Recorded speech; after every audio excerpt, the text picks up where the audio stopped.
Stop going above and beyond. That is what my manager Derek told me on a random Tuesday morning, standing right beside my desk, loud enough for the whole department to hear. I smiled and said okay. 2 weeks later he was gone, transferred to a smaller office with a smaller paycheck, and everyone in that building knew exactly why. My name is Sarah, and this is the story of how following my boss's own written instructions, word for word, quietly destroyed his career. Derek came from corporate headquarters with a fresh promotion and a chip on his shoulder. For 3 years before he arrived, I had been the reason my department never fell apart, catching mistakes before they became disasters, staying late unasked, training new hires on my own time. He had heard people in the warehouse talk about me like I was some kind of miracle worker, and instead of seeing that as good for the company, he saw it as a threat to his authority. In our first one-on-one meeting he told me my initiative was making other employees look bad. He said managers were supposed to solve problems, not floor staff. I tried to explain that I only stepped in when something was about to go wrong, like a shipment heading to the wrong state or an order missing a critical part. He did not want to hear it. He wanted control, and control meant everyone doing exactly what their job title said and not 1 inch more. So I asked him a simple question. If I stop doing the extra things, are you sure the numbers will hold up? He laughed and said the numbers were fine, and that I was overestimating my own importance. I asked him again, very calmly, to put his instruction in an email so there would be no confusion later. He sent it that same afternoon. The email said, in his own words, "Your only responsibility going forward is to complete the tasks listed in your official job description. Do not take on additional duties, do not correct other departments, and do not work outside your scheduled hours." I printed that email and saved it in 3 different places. The very next day I stopped everything I used to do quietly behind the scenes. I stopped double-checking shipping labels before they went out, even though I had noticed for years that the system occasionally duplicated tracking numbers.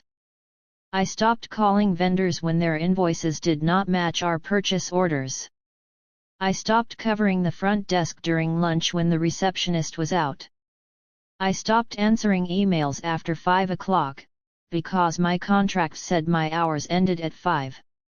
I clocked in at 9 exactly and clocked out at 5 exactly, and for the first time in 3 years I left work with my hands completely empty.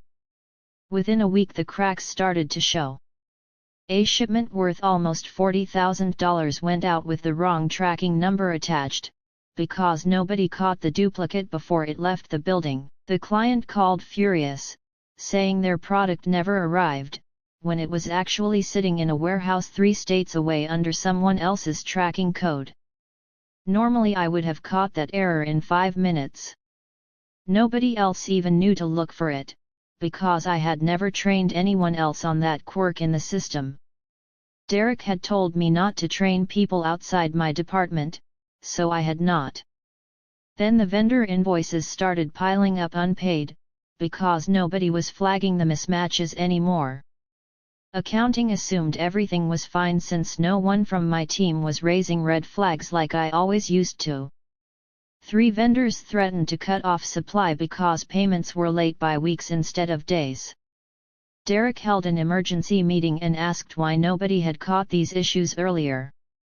I sat there quietly, because catching those issues was never part of my actual job description. It was something I used to do out of loyalty, back when loyalty still meant something to me. The real disaster hit during the 2nd week. Our biggest client, a national retail chain worth almost 30% of our revenue, had a massive order go out incomplete. 6 pallets were missing key components because nobody cross-checked the packing list against the original order form, something I used to do every morning before the trucks left. The client called our regional director directly, not Derek, because Derek had never bothered building that relationship himself. He always let me handle client calls even though it was never officially my job. The regional director was blindsided and furious. He was hearing about a possible loss of a 30% revenue client from the client, not from his own manager. Derek panicked and came straight to my desk, asking why I had not noticed the incomplete order before it left. I looked at him and reminded him, very politely, that checking outgoing orders against packing lists was never part of my job description. I told him I was simply following his written instructions to only complete the tasks listed in my official role. He stared at me like I had just spoken a foreign language. Then I offered to forward him the email he had sent me 2 weeks earlier, just so he could review exactly what he had asked for. His face went pale. The regional director called an urgent meeting the same afternoon, and Derek tried to explain the failures as staffing issues, system glitches, anything except his own decision. But the regional director asked a very direct question. He asked if there had been any recent changes to how the team operated. Derek hesitated, and that hesitation was the moment everything unraveled. I was asked directly if anything had changed, and I said yes. I had been given written instructions to stop performing tasks outside my job description, and I had simply followed those instructions exactly as written. I offered to email the instructions to everyone in the room right then and there. The room went completely silent. The regional director read the email twice on his phone before looking up at Derek. He asked why a manager would specifically instruct an employee to stop catching costly errors before they became client-facing disasters. Derek tried to say it was about proper role boundaries and team structure, but the numbers on the screen told a different story. $40,000 lost on the shipping error. 3 vendors nearly cutting off supply. A 30% revenue client 1 phone call away from walking. All of it traced back to exactly 14 days after Derek's email was sent. Someone from finance pulled up a comparison chart nobody had asked for, showing error rates before Derek arrived against the 2 weeks after his email went out. The difference was staggering, almost a straight line jumping upward the moment my name disappeared from the daily problem solving. Derek tried to argue that correlation was not causation, but the regional director cut him off and asked one final question. He asked Derek directly whether he had told me, in writing, to stop performing those tasks. Derek could not deny it, because the email was already sitting open on the screen in front of everyone in that room.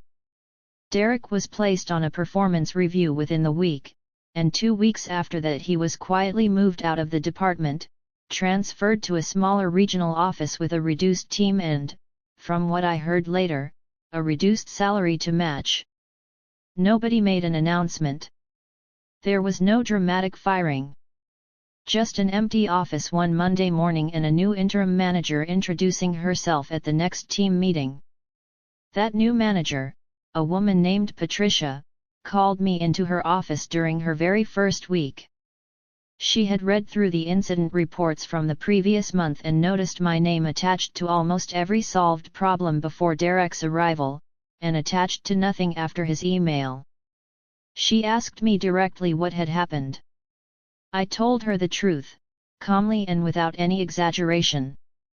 She listened, nodded slowly, and then asked me a question nobody had asked in 3 years. She asked what I actually wanted my role to look like.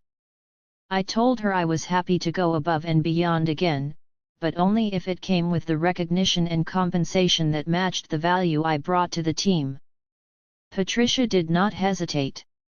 Within a month my job description was rewritten to include quality control and cross-department coordination, with the title change, and a raise that finally reflected everything I had been doing for free for years. I did not have to threaten anyone or make demands. I simply waited for someone smart enough to see what was right in front of them the whole time. Derek never reached out to apologize, and honestly I never expected him to. Some people only learn respect the hard way, threw numbers on a spreadsheet and a regional director staring them down in silence. I did not need his apology. I had it in writing, saved in 3 different places, exactly the way he taught me to protect myself. Sometimes the most powerful revenge is simply doing precisely what you were told, and letting everyone else discover why that was such a terrible idea.